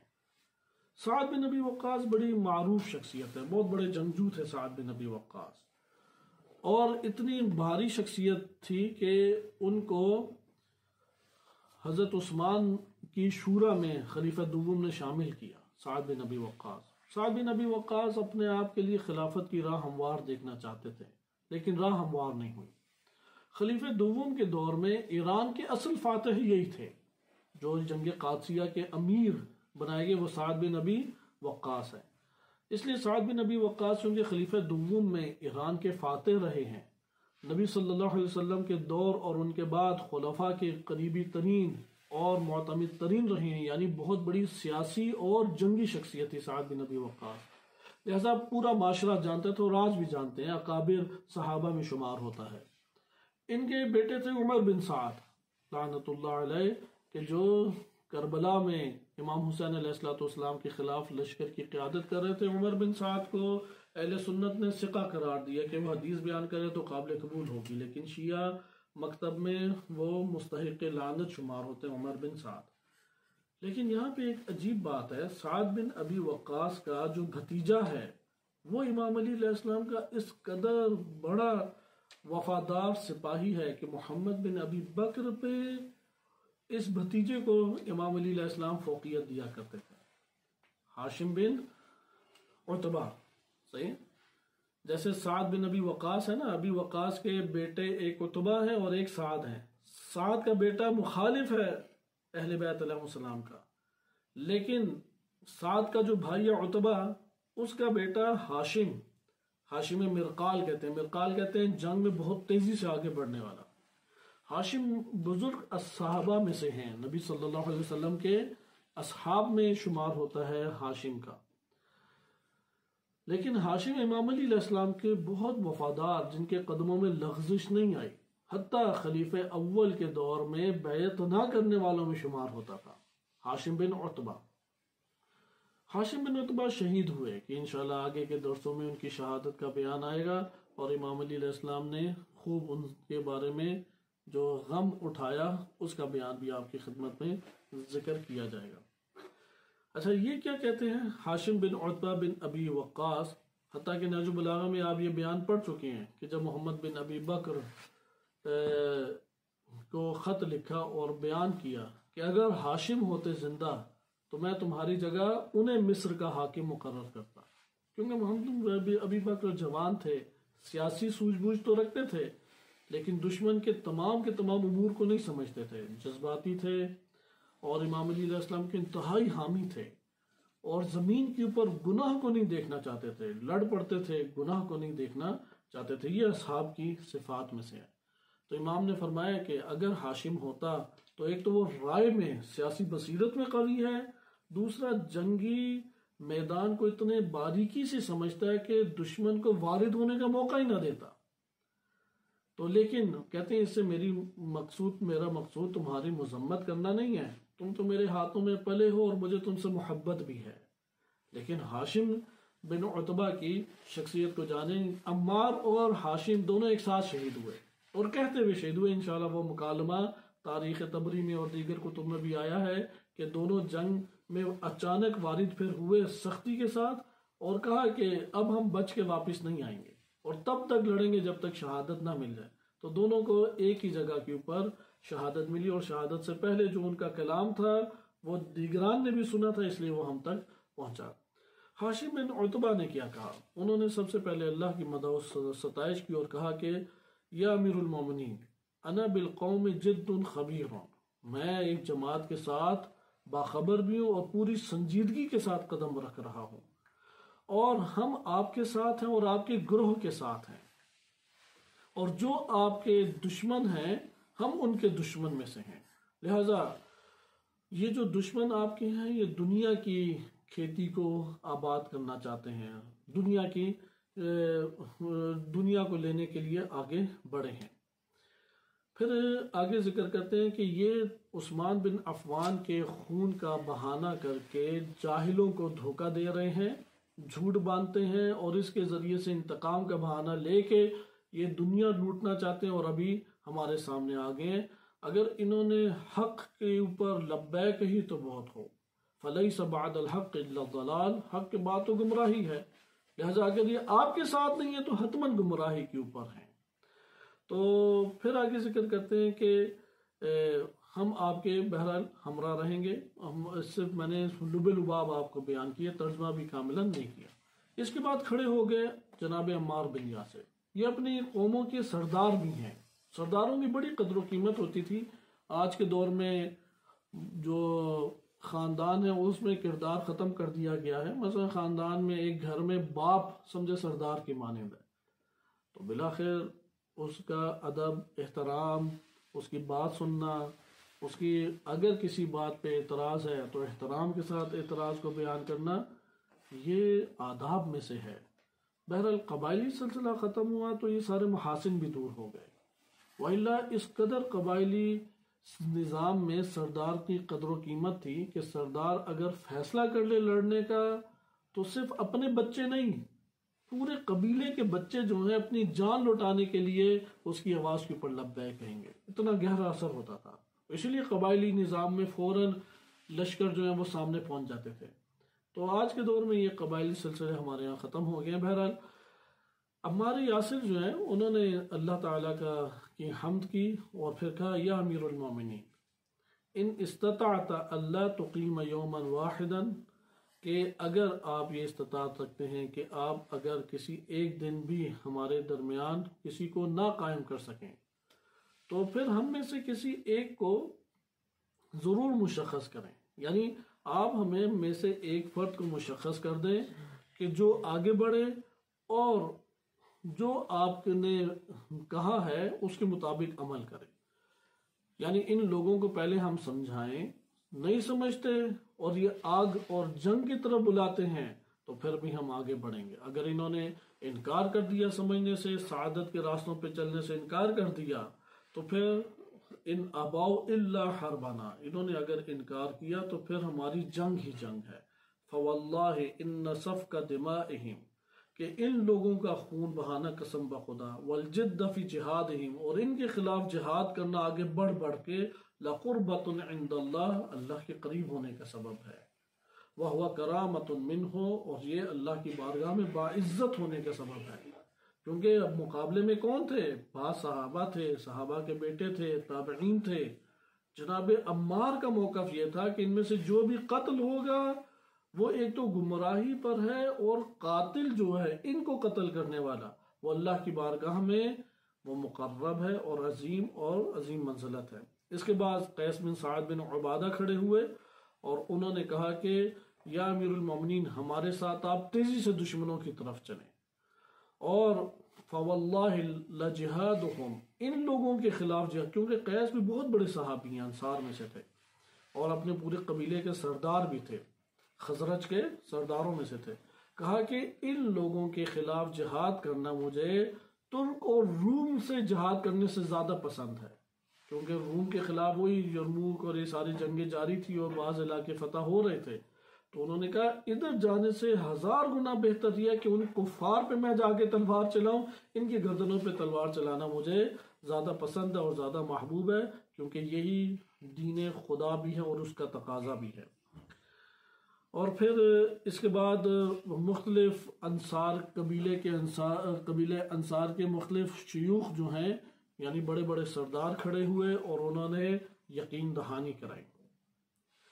انہی میں سے بعض ایسی شخصیات ہیں کہ امام علی علیہ السلام کو انہوں نے مزید اس طور پہ یقین دہانی مدد کی کرائی، تو امام نے فوراً آگے بڑھنے کے لیے قدم اٹھایا اور انہی کی رائے سے پھر ایک خطبہ امام نے دیا اور تقسیم بندی کی.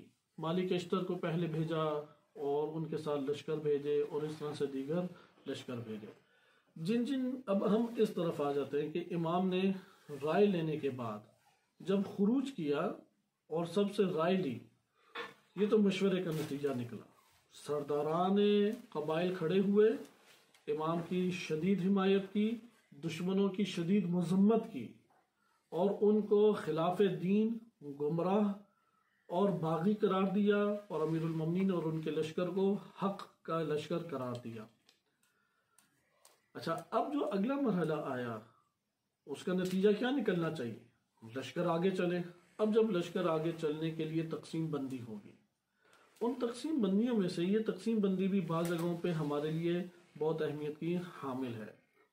مثال کے طور پہ بعض افراد تھے جن کو 3000 کا لشکر دیا، بعض کو 12000 کا لشکر دیا، بعض کو لشکر دیا تو آپس میں تھوڑا ٹکراؤ پیدا ہو گیا. ان کو کیسے سنبھالا، اس کے اوپر ہم اپنی گفتگو ختم کریں گے، لیکن اس کو بیان کرتے چلیں. امام نے جب یہ رائے لے لی، ایک عجیب چیز ادھر پھر سامنے آئی، وہ ہمارے لیے اس وقت بہت دلچسپ بھی ہے اور ہمارے معاشرے میں نصیحت کے قابل ہے. بس ہمیں ایک بات پتہ لگ کہ ہم دین کا کوئی بھی ہم کام انجام دیں، جہاد ہو یا نہ ہو، اگر دینی کام انجام دیتے ہیں، مثلا مدرسہ آپ چلاتے ہیں، انجمن آپ چلاتے ہیں، کوئی اور آپ ویلفیئر کا کام کرتے ہیں، کوئی بھی آپ اگر کام کرتے ہیں تو اس کام کے دوران مشورے کو کبھی بھی ہمیں ترک نہیں کرنا چاہیے۔ یہ ایک نقطہ ہمارے پاس آ گیا۔ جب امام کا یہ لشکر چلا ہے تو اس لشکر میں ایک چیز سامنے آئی، کیونکہ اب حمایت بھی شدید تھی، اور اس شدت حمایت کا نتیجہ یہ نکلا کہ لوگوں میں جذبات ابھر آئے۔ جب جذبات ابھر کے آئے تو لان تان شروع ہو گیا اہل شام کے اوپر، اہل شام کے اوپر لان تان کرنا شروع ہو گئے۔ اس کو یہاں پہ ذکر کیا ہے کہ امام علی علیہ السلام لان تان کرنے والی بھی چھوٹی شخصیات نہیں ہیں۔ ذکر ہوا کہ خرج حجر بن عدی و عمر بن حمق، بڑے بڑے یہ اصحاب ہیں اور بہت نیک پاکیزہ تھے، یظہران البراءۃ واللعن من اہل الشام، برات اور لان تان اہل شام پہ شروع کی۔ فارسل الیہما علی، پھر امام علی علیہ السلام نے ان دونوں کی طرف پیغام بھیجا، ان کف عما یبلغنی عنکما، تم دونوں سے جو مجھ تک پہنچی ہیں باتیں فوراً اس میں منہ بند کر لو، بالکل چپ ہو جاؤ اس کے اوپر۔ فاتیاہ، دونوں آئے امام علی علیہ السلام کی خدمت میں اور کہا کہ یا امام، آیا ہم حق کے اوپر نہیں ہیں؟ امام نے فرمایا بالکل بھلا۔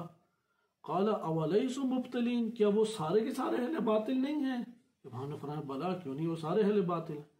پھر کہا فلما منعتنا من شتمہم، پھر کیوں یہ گالیاں اور لان تان کرنے سے آپ نے ہمیں منع کیا ہے؟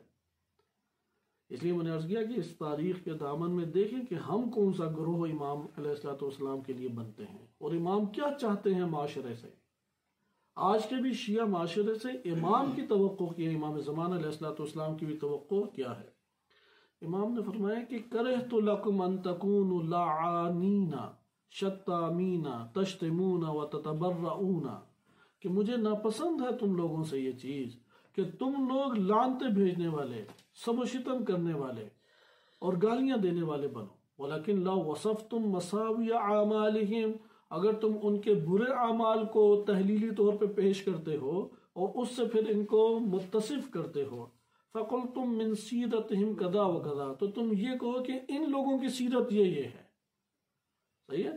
اب ہم سیاسی پارٹیوں کے اوپر تبصرہ کریں تو پہلے کہیں گے فلاں کے اوپر لعنت، فلاں پہ لعنت، فلاں پہ لعنت۔ یہ نہیں طریقہ کار اہل بیت علیہ السلام کا، فلاں مولوی پہ لعنت، فلاں فرقے پہ لعنت، یہ طریقہ کار اہل بیت علیہ السلام کا نہیں ہے۔ کہا کہ ان کی سیرت، ان کے چال چلن، ان کے کردار، ان کے اعمال، اس کو دلیل بنا کے تم لے کے آؤ۔ وَمِنْ عَمَلِهِمْ كَذَا وَكَذَا وَكَذَا كَانَ أَصْوَبْ فِي الْقَوْلِ، اور پھر بتاؤ کہ یہ اس بارے میں زیادہ بہتر بات تھی۔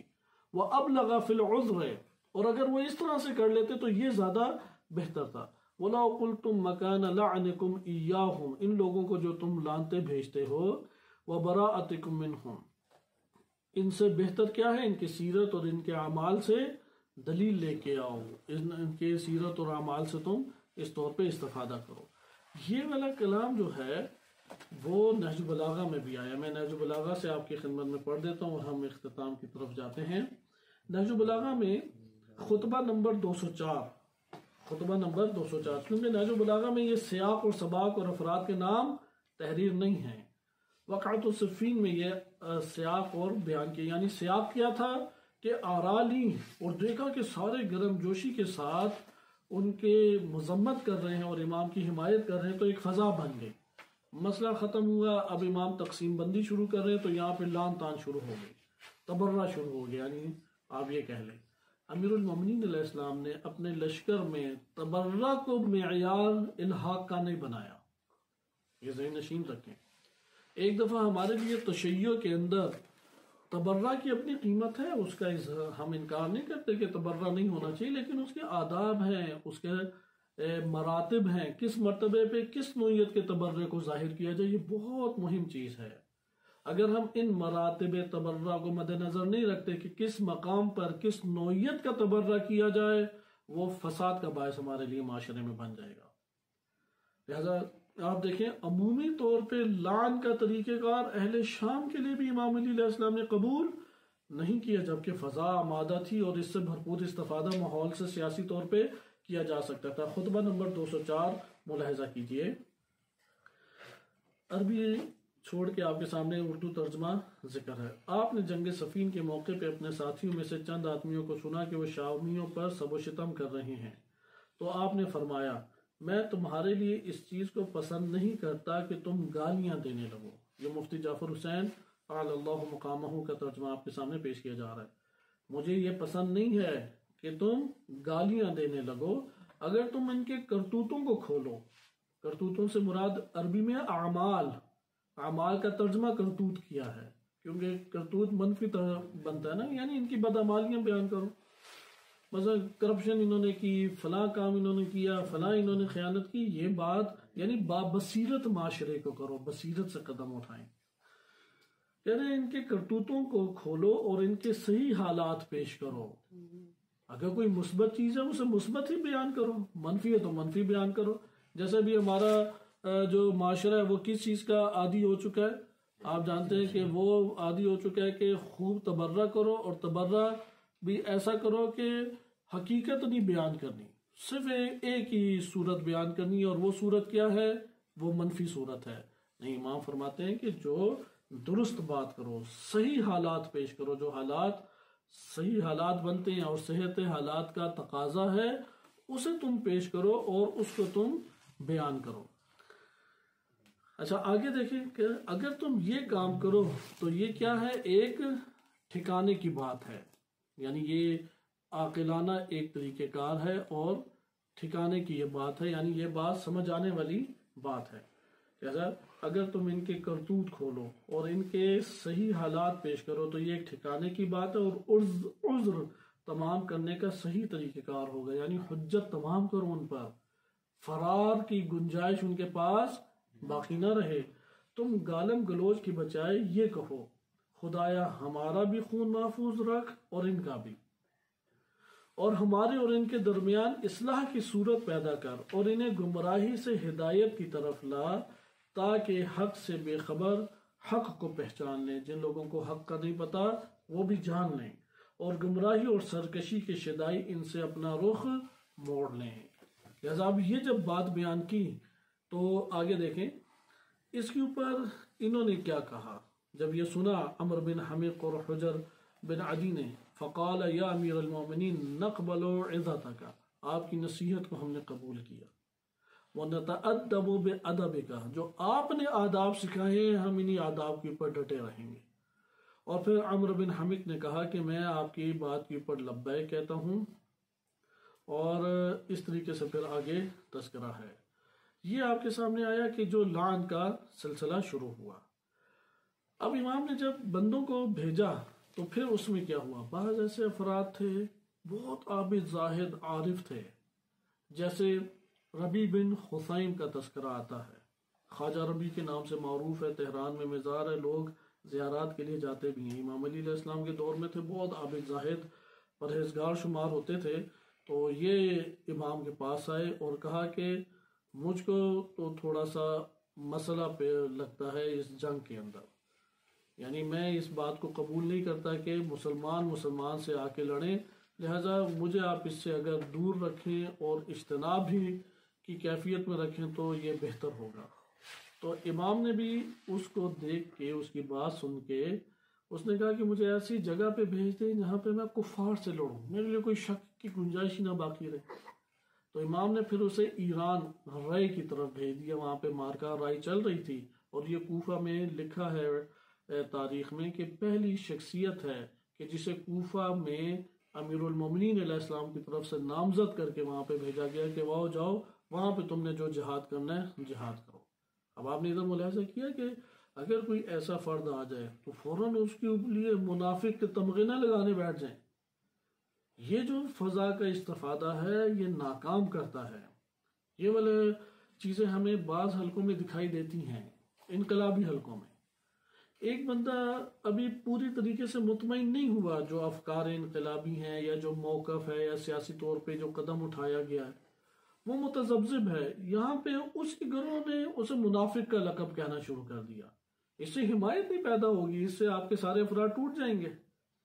سیاسی اعتبار سے یہ کوئی آپ کے لیے ایسے افراد کو جنم نہیں دے دیتا جو ہر محاذ کے اوپر آپ کے لیے آ کھڑے ہوں، لہذا آپ وہاں پہ فوراً تدبیر کریں اور اس کی ذہنیت کو مد نظر رکھتے ہوئے وہاں پہ اس کے لیے اہتمام کریں اور راہ کھولیں، اس کے لیے راہوں کو کھولنا اور ان راہوں کے اوپر انہیں گامزن کرنا، یہ عقل مندانہ قدم ہے، یہ سیرت امیر المومنین علیہ السلام ہے۔ لہذا دیکھیں ربیع بن خثیم کہ ہمارے لیے تو امام حسین علیہ السلام کے ساتھ بھی وہ نہیں تھا، وہ میدان میں حاضر ہونے کے معیار تشیع کے مطابق ہمارے لیے اسوہ نہیں ہے، لیکن بہرحال وہ امام علی علیہ السلام کی طرفداری اس نے کی، حمایت کی، لیکن ان امور میں طرفداری اور حمایت نہیں کی۔ انہی میں سے بعض شخصیات ایسی تھیں، وہ منافقین میں سے تھے، بعض شخصیات تھیں لیکن ان کا شمار کن میں ہوتا تھا؟ منافقین میں۔ اب آپ دیکھ لیں کون کون سے گروہ ہیں لشکر میں، اگر ہم یہ والا مرحلہ ہلکا رکھ گئے تو پھر ہمیں یہ نہیں سمجھ آئے گی بات کہ کیسے یہ ہو گیا کہ 90% ملک، فوج، انٹیلیجنس، بیت المال امام علی علیہ السلام کے ہاتھ میں، یہ 10% کے اوپر قابض افراد یہ پوری حکومت لے گئی امام علی علیہ السلام سے۔ یہ مسئلہ ہمارے لیے پھر حل نہیں ہوگا۔ اسی لیے آج بھی اہل سنت کے بعض تجزیہ نگار یہ کہتے ہیں کہ نعوذ باللہ امیر المومنین علیہ السلام کو سیاست نہیں آتی تھی، کیونکہ پورا ملک ان کے ہاتھ میں تھا۔ سیاست یعنی فوج ہے، انٹیلیجنس ہے، خود امام علی علیہ السلام سب سے بڑے کمانڈر ہیں، بیت المال ہے، عالم فاضل، ان سے بڑھ کر کوئی شخصیت نہیں ہے، پھر کیسے معاویہ بن ابی سفیان کے ہاتھ میں حکومت آ گئی؟ یہ بہت بڑی ایک بات ہے۔ کیسے جنگ صفین جو ہے وہ شکست میں تبدیل ہوگی لشکر علوی کے لیے؟ بہت ایک اہم سوال ہے۔ تو یہاں پہ آپ دیکھ رہے ہیں کہ ڈگمگائی ہوئی صورت کہ بعض افراد جذباتی ہیں، یہ جو لعنت بھیجنے والا طبقہ ہے، امام ان جذباتی افراد کی بجائے کس کو چاہ رہے ہیں؟ بابصیرت افراد کو چاہ رہے ہیں کہ تم ان کے اعمال کا تجزیہ تحلیل کرو۔ اعمال کا تجزیہ تحلیل کرتے ہوئے تو مشکل پیش آتی ہے، لعن طعن کرنا کون سا مشکل ہے؟ کھائیں پیئیں خوب پیٹ بھر کے گھر میں بیٹھیں، نام آئے دشمن کا تو خوب جذباتی ہو کے رنگ لال کر کے اپنا لانتے بھیج دیں، اور جو آپ کو منع کرے اس پہ بھی چڑھ دوڑے اور 4 لانتے بھیج دیں۔ یہ طبقہ پیدا کر لیں تو اس سے تو دشمن اور خوش ہو جائے گا، ٹھیک ہے تم یہی کام جاری رکھو، ہم شریف بندے بھی گھیر لیں گے تمہاری سیرت کی وجہ سے، اور تم لوگوں کے بھی جذبات ادھر ہی ٹھنڈے ہو جائیں گے، کیونکہ حرارت ہو تو پھر باہر جا کے آپ وہاں پہ میدان میں خرچ کر سکتے ہیں۔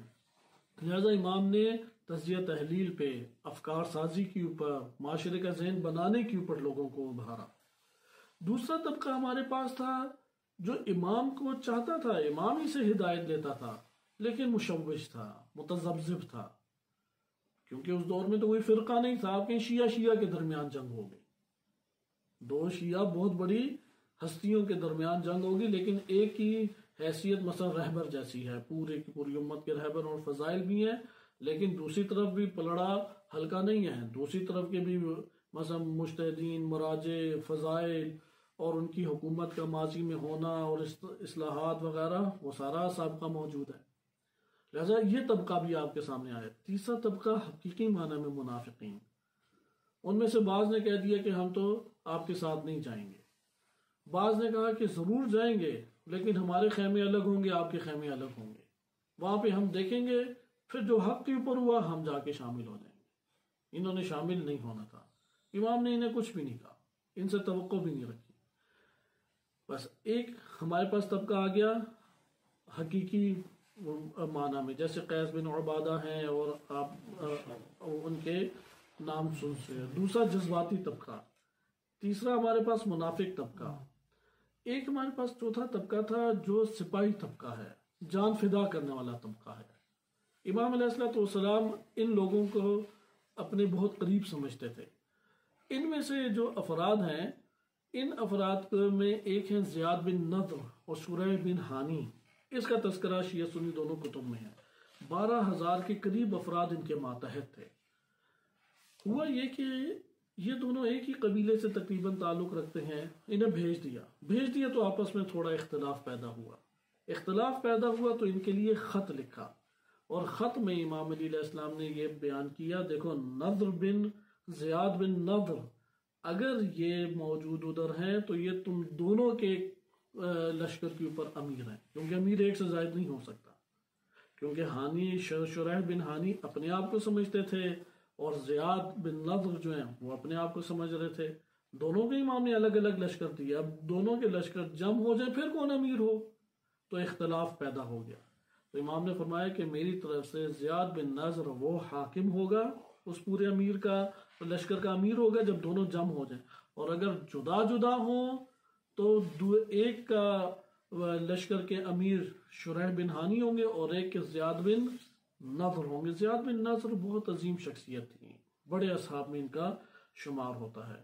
یہ لشکر امام نے پھر اس طریقے سے بھیجے کہ اب لشکروں کی تقسیم بندی ہم اگلے درس میں انشاءاللہ ملاحظہ کریں گے، لیکن اس جگہ پہ وہ آخری حصہ جو فوج کے افراد کو، کیونکہ سارا لشکر ایک ساتھ نہیں چلا، بعض کو پہلے بھیج دیا، بعض کو بعد میں بھیجا، ایک علاقے تک سارے کے سارے گئے۔ مثلا امیر المومنین علیہ السلام نخیلہ گئے، نخیلہ سے مدائن گئے، مدائن میں مختار ثقفی کے چچا جو سعد بن مسعود رضی اللہ عنہ ہیں اور امیر المومنین کے بھائی امام حسن مجتبی علیہ السلام کے بڑے جانثار صحابی رہے، ان کو مدائن میں والی قرار دیا اور وہاں سے بھی ایک بڑا لشکر لے کے آگے بڑھے۔ لشکر جب مختلف تھے تو لشکروں کے کھانے پینے کا اہتمام کیسے ہوتا ہوگا؟ آپ اپنے ذہنی تصور میں آج بھی سوچیں تو آسان نہیں ہے۔ آج بھی سب سے زیادہ جو اپنی جان دو پہ لگا کے دشمن کے نرخے سے اور ان کے درمیان سے نکل کے خوراک اور میڈیکل سہولت پہنچاتا ہے، یہ وہ طبقہ ہے کہ جو سب سے حساس طبقہ شمار ہوتا ہے۔ یہاں پر بھی یہی والا مسئلہ تھا کہ اب بعض اوقات ایسی صورت پیش آ جاتی تھی کہ کھانے پینے کے لیے کچھ نہیں ہے۔ بعض اوقات ہوتا تھا کہ یہ لشکر والے مسائل کھڑے کر دیتے تھے۔ یہ بات وہ جانتے ہیں کہ جن کا تجربہ جنگوں میں کچھ نہ کچھ رہا ہے یا جنگی کتابیں پڑھتے رہے ہیں۔ عموماً ایسا ہوتا ہے کہ ایک وقت کا کھانا آپ کو نہیں پہنچا تو وہ اگر 6000 کا یا 10,000 کا یا جتنے بھی 100 افراد کا وہ لشکر ہی آپ کا ساتھ چھوڑ جائے گا، وہ آپ کے مخالف کھڑا ہو جائے گا۔ یہ شیعہ سنی دونوں میں ہی یہ والے مسائل پیدا ہوتے ہیں۔ وہ بندوق دشمن کی بجائے آپ پہ مول لے گا کہ بھائی کھانا پہنچاؤ ورنہ تو مر رہے ہیں ہم تو ادھر سے آگے جائیں گے نہیں جب تک کھانا نہیں پہنچاؤ گے۔ ادھر شریعت نے احکام بیان کیے ہیں۔ اس آخری مکتوب کو آپ ملاحظہ کریں گے، اسی ضمن میں امام نے پھر مکتوب لکھا اور جو بھی فوجی لشکر بھیجے تھے ان تک یہ خط گیا۔ اس خط میں کیا لکھتے ہیں اس کو آپ توجہ سے دیکھیں۔ مکتوب نمبر 60 ہے، خط نمبر 60۔ امام فرماتے ہیں کہ ان عمال حکومت کی طرف جن کا علاقہ فوج کی گزرگاہ میں پڑتا تھا، یہ والا مسئلہ یاد رکھیں کہ یہ مہمات میں آتا ہے۔ مثلا آپ پوسٹر لگانے گئے ہیں، پتہ لگا نہ دوپہر کے کھانے کے ہمیں پیسے دیے نہ رات کے کھانے کے پیسے دیے، واپس آئے ڈانٹا بھی ہمیں، تو وہاں پہ نفس انسان بدک جاتا ہے۔ ایمانی حرارت واقعاً چاہیے، وہ واقعاً اپنے نفس میں یہ کہے کہ میں اللہ کے لیے کر رہا ہوں، نہ کہ اس بندے کے لیے کر رہا ہوں، میں نظام اسلامی کے لیے کر رہا ہوں، میں امامت کی راہ میں کر رہا ہوں، نہ اس فرد کے لیے۔ ممکن ہے ڈانٹ کھانے پڑ جائے، اگر اس کی بات برحق ہے اندر تسلیم کرے، نفس کے اندر تلخی قبول کرتے ہوئے اس کی بات کو تسلیم کرے۔ اگر اس کا ساتھ چھوڑ کے چلے جائے گا، یہاں پہ فاسقین میں سے انسان کہلائے گا، کیوں راہ ہدایت چھوڑ دی، کیوں مومنین کا ساتھ چھوڑ دیا، یہاں پہ دنیا دار وہ انسان کہلائے گا۔ اس لیے اس مکتوب کے پر دقت کریں۔ خدا کے بندے علی امیر المومنین کی طرف سے ان اخراج جمع کرنے والوں اور شہروں کے عاملوں کو جن کے علاقے سے فوج گزرے گی، کیونکہ فوج گزرے گی ہر علاقے میں جہاں فصلیں ہیں، آبادی ہے، امام نے مختلف شعبہ جات کے اعتبار سے اپنے ہی بندے مقرر کیے ہوئے تھے، تقرری کی ہوئی تھی۔ مثلا بعض نے بیت المال میں گندم وغیرہ ساری جمع کرنی ہے، بعض نے مویشی جمع کرنے ہیں، بعض نے دودھ وغیرہ گوشت وغیرہ جمع کر کے رکھنا ہے۔ اب جب فوج ان علاقوں سے گزرے گی تو فوج چھاپے مار کے ساری چیزیں لے بھی لیتی ہے۔ تو یہاں پہ امام نے پہلے بیان کیا کہ یہ جو خیرات جمع کرنے والے اور شہروں کے عاملوں کو لکھا، فوج والے ان کی طرف نہیں ہے۔ وہ جو فوج کے عنوان سے انشاءاللہ آگے آئے گا جو وقعت و صفین میں ہے، اس میں مزید تفصیلات بھی ہیں۔ لکھتے ہیں کہ بعد حمد و صلات معلوم ہو کہ میں نے کچھ فوجیں روانہ کی ہیں، یعنی میری طرف سے ہی فوجیں یہ روانہ ہیں، جو خدا نے چاہا تو عن قریب تمہارے علاقوں سے عبور کریں گی، کیونکہ کوفہ سے چلی ہیں تو شام تک کئی علاقوں سے گزریں گی۔